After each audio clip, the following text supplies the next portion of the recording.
kuwa na vifungo mbadala ambavyo kimsingi vifungo hivi vinapelekea kuleta faida kubwa kwa nchi, kwa maana ya kupunguza msongamano wa magereza, lakini vivyo hivyo kuwafanya hii jamii. Okay, sawa. Nikushukuru mpenzi mfuatiliaji wa YouTube channel ya kwetu kwa kuendelea kuwa mwanafamilia, na kama bado hujafanya hivyo, basi nikuombe ubonyeze maneno yaliyoandikwa subscribe ili uwe wa kwanza tutakapopostia habari unakuwa wa kwanza kuweza kuzipata. Na kwa siku ya leo, moja ya habari ambayo imekuwa ikizunguka sana katika vyombo mbalimbali vya habari ni kutokana na serikali ya okoa bilioni 21 vifungo vya nje. Ameweza kuzungumza Katambi. Waziri wa mambo ya ndani ya nchi Mheshimiwa Patrobas Katambi amesema serikali huokoa kiasi cha shilingi bilioni 21 kwa ajili ya kulisha wafungwa kwa utekelezaji wa sheria ya vifungo vya nje ambavyo imekuja kupunguza idadi ya wafungwa walioko magerezani. Ilikuwa na jukumu kubwa la kulisha wafungwa kwa wingi, ambapo sasa idadi ya wafungwa inapungua kwa sababu ya uwepo wa huduma kama hii ambayo inatolewa na kamati hii kwa kupitia parole, lakini pia kupitia kamati hii maalum ya huduma za jamii. Amesema jumla ya wafungwa 5,000 wako katika vifungo vya nje huku wakitekeleza adhabu mbalimbali ikiwemo ushiriki wao katika kazi za kijamii katika ofisi za umma kote nchini. Ametoa kauli hiyo baada ya kumaliza kikao kazi kamati ya taifa ya huduma ya jamii iliyoongozwa na mwenyekiti wa kamati hiyo na jaji wa Mahakama Kuu Kanda ya Morogoro, Mheshimiwa Jaji Stephen Magoiga.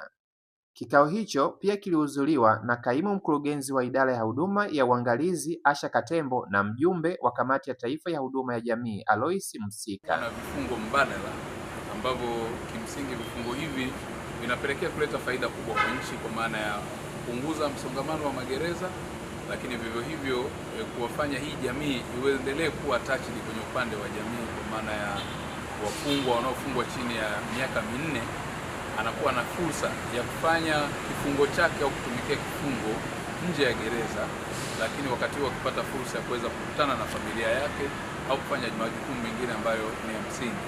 Hii ni moja ya eneo la msingi na kubwa ambalo duniani kote limeshakusha kuanza kufanya kazi, na kwa sisi kwa sheria tulio nayo tayari pia huduma za jamii ambayo ni ya mwaka 2002 na marekebisho yake ya mwaka 2004 kwa maana ya kwanza kutumika kwake kumepelekea kuleta faida nyingi chanya kuliko hasara, na kwa kweli hasara kimsingi hatujaziona zaidi ya faida.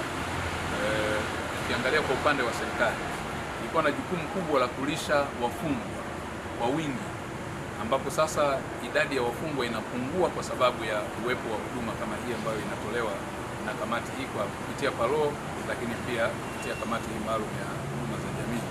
Lakini vivyo hivyo katika eneo la kulazimika serikali kujenga magereza mapya, hakuna gharama zinazokwenda kwa sababu msongamano wa wafungwa haupo, na kwa sababu kuna huduma nyingine na vifungo mbadala ambavyo vinapunguza ulazima wa kuwa na msongamano wa wafungwa. Lakini vivyo hivyo kwa upande wa jamii ni wanufaika wakubwa wa huduma na aina ya vifungo ambavyo wafungwa hawa wanafungwa kuja vifungo vya nje, ambapo wanaenda kusafisha au kufanya usafi kwenye maeneo ya umma kwa maana ya public places, mojawapo hospitali, kwenye maeneo ambayo ni ya miundombinu ambayo faida zinakuja kwenye jamii, labda shughuli za upandaji miti. Hizi zote tunajua faida yake ni chanya, hasa katika kukabiliana na changamoto za uharibifu wa mazingira, lakini pia mabadiliko ya tabia nchi.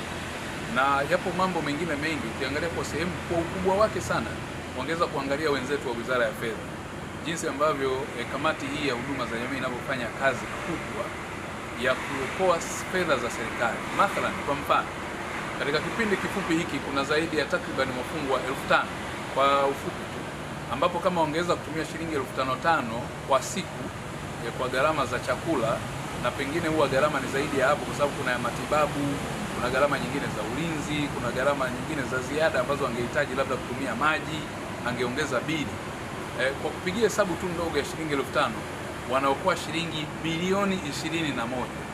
Sasa shilingi bilioni 21 hata ungegawa bilioni 500 ungejenga vituo vya afya vingapi katika serikali?